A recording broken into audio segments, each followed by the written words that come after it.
anchor Gladys Quesada and these are the news. We begin in El Salvador, where thousands of people commemorated the 30th anniversary of the end of the civil war on Monday, while denouncing what they claim are attempts by the President Nayib Bukele to erase the peace accords that established the foundations of the country's democracy. President Bukele on Sunday sanctioned a decree to honor victims of the civil war that the opposition considers a delegitimization of the peace accords that signaled an end to the conflict 30 years ago.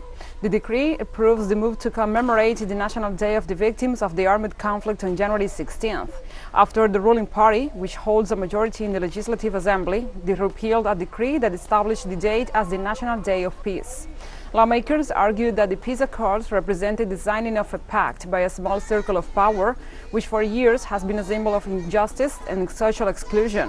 But opponents of Bukele, who became president outside the traditional parties, accused him of wanting to erase the agreements and politically wipe out the two parties that signed the peace accords.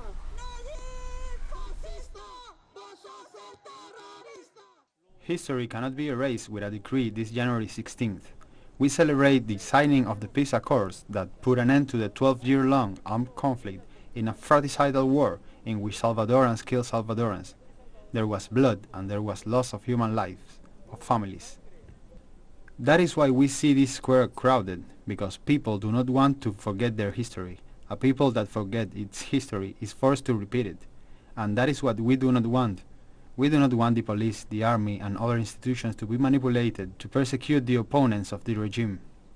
We know that the peace accords greatly advanced democracy in our country, and that is why he wants to discredit the peace accords. That is why we as Salvadoran people are taking to the streets, because the president and his government do not want to commemorate this date. We are going to do it, and on top of that, we are going to protest against the dictatorship. As a result of the peace accords, many institutions were also created, which is why we now have democracy, or what is left of democracy in our country.